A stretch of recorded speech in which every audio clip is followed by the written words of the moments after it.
Worst case of road rage we've come across. All of it caught on camera. He's jumping on my bonnet. I smashed my windscreen. So now watch and listen as we ride with an innocent driver who found himself the target of a madman. Neil Dawley reports. It started innocently enough with Ken Olsen taking a weekend drive south of Brisbane when trouble struck. Everything was fine, and the next thing I just got rear-ended. I looked up in my rear vision mirror and there's a bloke gesturing and pulling signs at me and going berserk. A camera in Ken's car records what happens next as the driver in the black ute comes into shot, crossing double white lines. At that stage, he just appeared to be coming up beside me so that he could scream at me through the open passenger window. Ken keeps going before the ute appears again, this time on the inside. And he's going berserk at me again, gesturing and pulling signs and things. So I thought, well, I'm not sure this is a good idea to pull over. This bloke seems a little bit unbalanced. Moments later, there's nothing Ken can do to avoid the ute. He's gone onto the grass verge, pulled over straight in front of me, and then immediately applied his brakes. And I had nowhere to go. I just went straight into the back of him, collided with the back of him. He then jumped out of the passenger door and came running up to my vehicle. So again, I thought, well, he's not coming to talk. He meant business. That's the sound of the man punching Ken's window as he drives off. Well, now I realise that this bloke doesn't want to just stop and exchange details. He's got something against me, and I'm now a little bit nervous, but I'm still thinking, well, hang on, he'll cool down. We'll drive down the road a little, he'll cool down. But things were about to heat up even more as the chase continues along the wrong side of the road and off-road. He then came around the left side of me and tried to pull in front of me again. I went onto the wrong side of the road. There was no traffic coming at this stage. I went over onto the right-hand lane. He continued to follow me. Catching up and ramming Ken's vehicle as the road rules go out the window. So I had to go onto the footpath. Got onto the footpath, rode along, went over traffic islands with him in pursuit. As I got around the traffic island, he crunched into the side of me.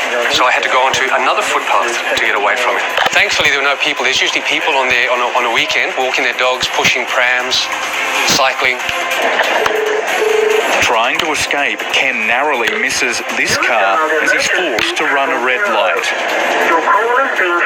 Ken just keeps driving and keeps his nerve, calling 000. Yeah, g'day. I've got somebody trying to run me off the road. He's doing it right now. So do you want to speak to the police? Yes, please, quickly. This bloke's chasing me all over it. I then got onto 000 by this stage because now I was in fear of my life. I thought, this bloke's, he's out to get me. He's going to do something to me. The driver is determined to get Ken. There he comes now. Hell. I can't do anything. He's trying to run me off the road. All I'm trying to tell you is keep driving to the police station. I can't. He keeps cutting in front of me and cutting me off. He was continually colliding with me, trying to push me off the road, pulling in front of me, and every time, fortunately, I managed to just make it around him. Ken knows he can't stop because it could prove fatal.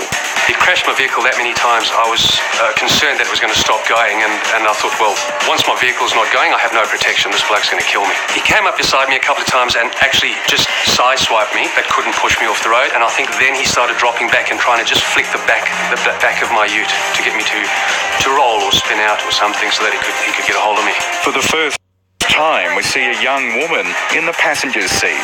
She was gesturing out the window and waving her arms around and screaming. As the minutes pass, Ken relays vital information to the police operator. It's a black Nissan Ute, and it's a four-wheel drive. He's running commentary, including the impact the pursuit's having on other drivers. There's traffic chaos here. No, sorry, I'm just a bit wound up. There's traffic chaos here. He's trying everything he can to run me off the road. He's collided with me. There he goes. He's coming in between me and another vehicle, nearly ran the other vehicle off the road. So how does this all started? I have no idea. He was behind me. I put my brakes on. He locked up. There he comes on the roundabout. The chase continues, but is about to reach a dramatic climax. There, he just collided with me twice. He's pushing me into the barrier. You've got to get someone here. This dude is crazy. Here he goes. Ah! Then the moment Ken thought he was going to No, die. he's jumping on my bonnet. smashed my windscreen. Did you stop your car? No, because he just jumped. I did stop my car. He jumped on the bonnet. He's just smashed my windscreen and he's fallen off the bonnet. He's lying in the road now. He's lying on the road. Yeah, I'm looking in my rear vision mirror. I've driven off. He's lying in the road. Did you just hit him? No, he was on the bonnet and I tried to get away and he fell off. I didn't drive him then. Don't go back. I'm not going back. Are you crazy? I'm getting miles away. That is absolutely terrifying. Well, I was terrified, that's for sure. He just at full sprint dived onto the bonnet and started punching my windscreen with both fists. And the windscreen was coming closer and closer to my face. And I had the impression he was trying to make a hole in the windscreen so that he could actually reach in and get me, or he could gain access to the cabin. But it wasn't over. Ken still didn't know if he was out of danger, even though the man appeared to be hurt. He jumped off, but he must have got snagged up on my wing mirror. Because after that, when I looked in my wing mirror, I couldn't see anything. It was all bent up. And I think that spun him around, because the next time I looked in my rearview mirror, he was crouched down on the bitumen. Having been rammed at least 7 times and barely able to see through the windscreen, Ken continues driving to the nearest police station. If I get to Logan Home Station and it's not manned, this bloke is a lunatic. Well, go to Logan Central. That's 24 hours. It almost broke down on the freeway. And because 000 had said to me, do not stop, go to the police station. And also, obviously, I didn't want to stop on the freeway because I wasn't sure that he was going to continue pursuing me.